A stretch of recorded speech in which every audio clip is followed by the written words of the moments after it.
So, what else? Ito guys, no? Ang maganda ito kasi ibig sabihin nito, your prayers are being answered, especially kung meron kayong mga pinagdadasal tungkol sa kaperahan pa rin, no? Kung trabaho ba ito, kung nanghihingi kayo ng trabaho, or nanghihingi kayo ng kliyente, or nanghihingi kayo ng benta, or nanghihingi kayo ng good parang good deal, mga kapiksi. So dadating din yan, guys, pero may mga sakripisyo na kailangan kayong isakripisyo, okay? Pero may mga kailangan kayong isakripisyo.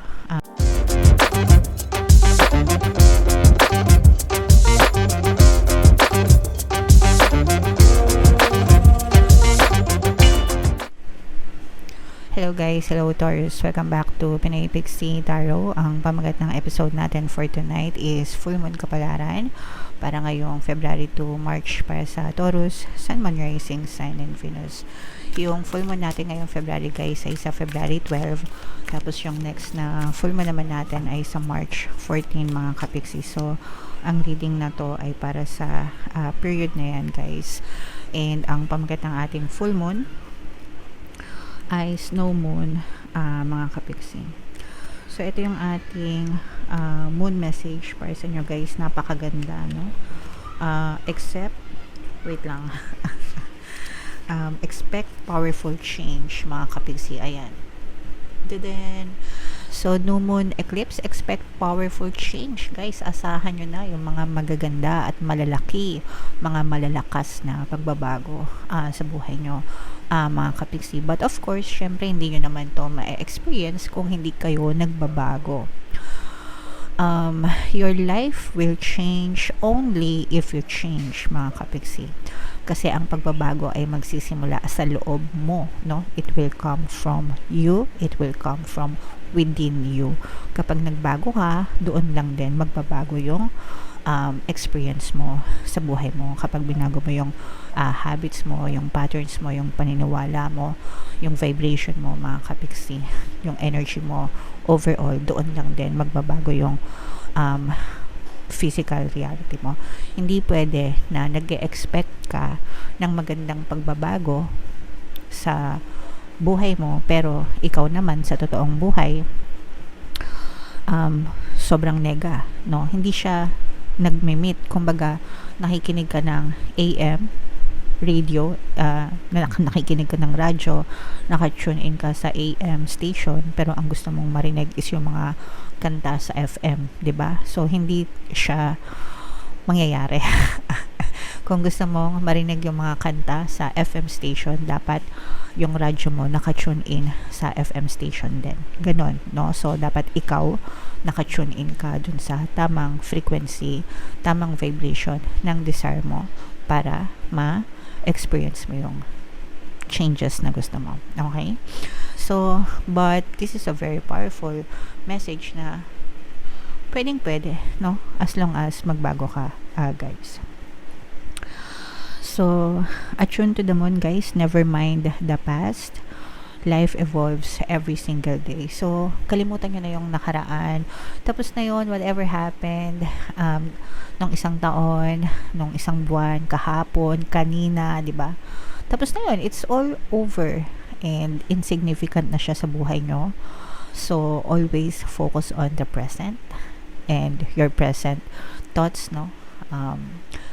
Yun yung ma-attract mo sa future mo. Yun yung magiging future reality mo. So, yeah. Additional meanings for this card, guys. Yes, 1,000 times yes, no? I-comment nyo na rin yan sa baba.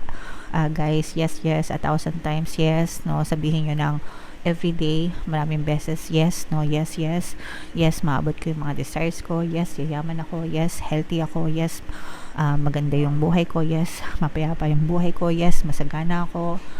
Yes, okay kami ng partner ko. So whatever, kahit ano pang desire nyo, mga kapiksi, just say yes to it 1,000 times yes, and it's yours. Sa'yo yan, claim mo, okay?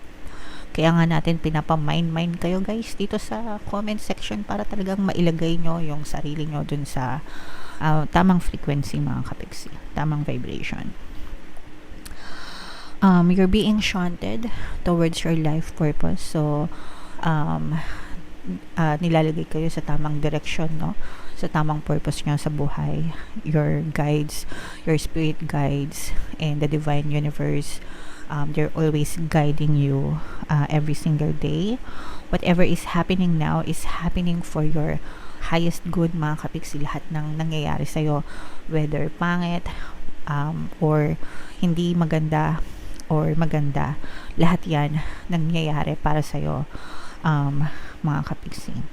And for some of you, maaari kayo nagkakaroon ng important turning point in your life, guys. So, yeah, ganda. Comment down below, Taurus, if naka-resonate kayo. So, tingnan natin yung additional ganap, no, sa inyo ngayong full moon season. So, shuffle natin to, guys. Habang sinashuffle ko to, panoorin nyo muna yung video natin regarding sa ating paano mag-manifest ng abundance video course. Kapiksi, sawa ka na ba sa mga struggles at hirap sa buhay mo? Masipag ka ba at masikap sa buhay ngunit hindi ka pa rin umaasenso? Ilang beses ka na bang nag-attempt magnegosyo at mag-invest pero palagi ka pa rin nalulugi? Sa pagkakataon na ito ay maaaring may subconscious beliefs ka na nagiging balakid sa iyong pag-unlad at pagyaman. Introducing, paano mag-manifest ng abundance video course. Dito ay matututunan mong ma-overcome ang mga balakid mo para tuluyan ka ng umunlad, umasenso, sumagana, maging matagumpay, successful at maswerte sa iyong kabuhayan, pera, trabaho, negosyo sa lapi at kaperahan ng bonggang-bongga. Dali, mag-send na ng email sa pinoypixie@gmail.com at simulan na ang iyong pagyaman ngayon.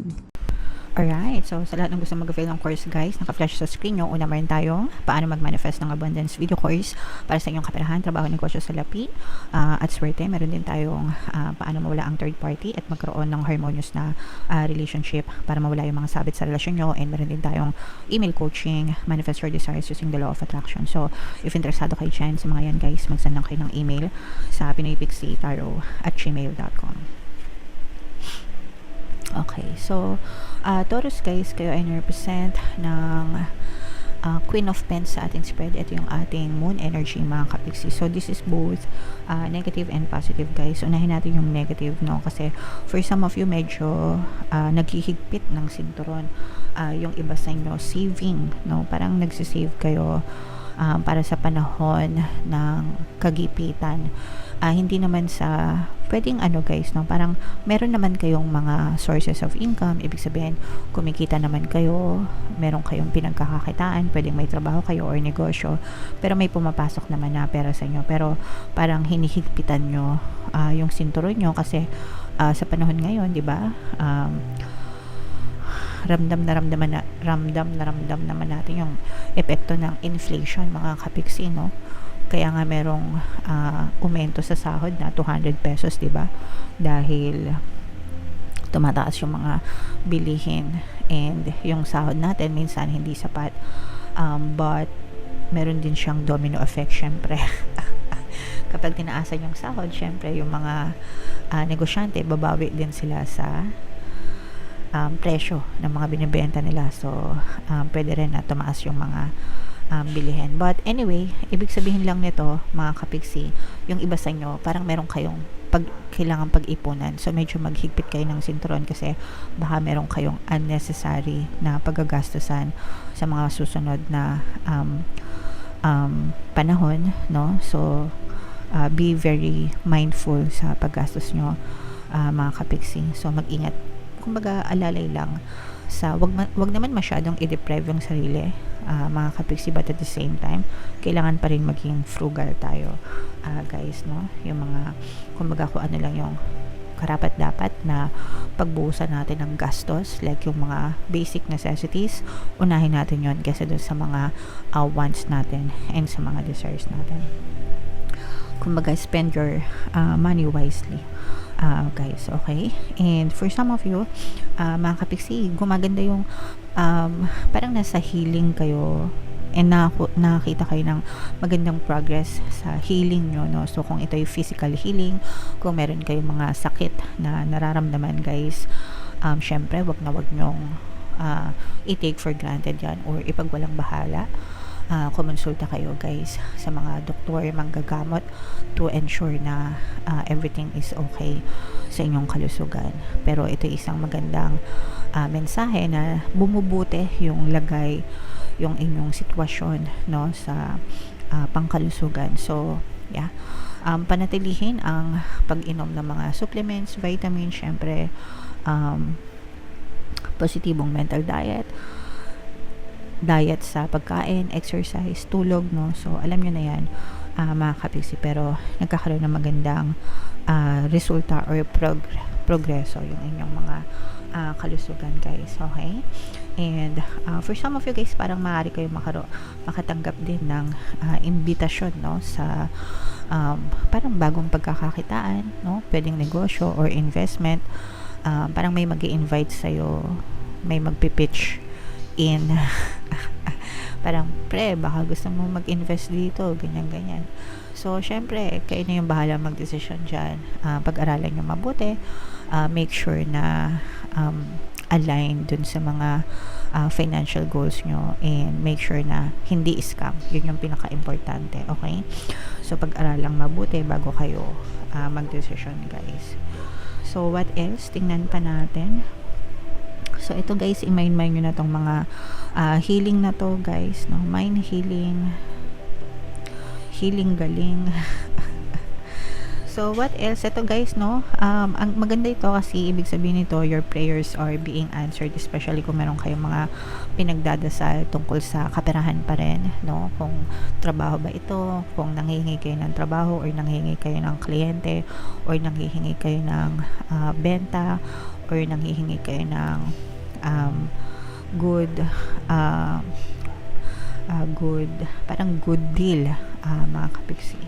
So, dadating din yan, guys. Pero may mga sakripisyo na kailangan kayong isakripisyo. Okay? Pero may mga kailangan kayong isakripisyo para matupad yung mga pangarap. And, ganoon naman talaga, guys, diba? No pain, no gain, ika nga nila. So, with great responsibilities, diba? Comes, with great achievements. Great responsibilities. So, syempre kapag gusto natin maging successful talaga and matupad yung mga pangarap natin, may mga kapalit na sakripisyo yan. So, but at the end of the day, sulit naman yung mga sakripisyo nyo kasi matutupad talaga yung mga pangarap nyo, sasagutin yung mga dasal nyo, mga kapiksi. So, konting tiyaga lang, konting tiis lang, ayan, no, mapupuno yung mga cups nyo, guys, no, yan. Ibig sabihin, tutugunan ni universe yung mga hinihiling mo at dinadasal mo. Okay? So, ito guys, i-mind nyo na yan sa comment section. Mine, answered prayers. Mine, sagot sa dasal. Mine, dreams coming true. Healing. Yan. So, mind nyo na yan sa comment section. And comment down below, Taurus, if feeling nyo nakaresonate kayo. So, for more tarot readings, guys, ito yung playlist nyo. Ito naman yung ating success stories ng paano mag-manifest ng abundance video cards. Click here to subscribe, guys. Ito yung ating mga pampaswerte subliminals. Thank you for liking, sharing, and subscribing. See you again next time. I love you all, mga kapiksi. Have a nice day. Bye-bye.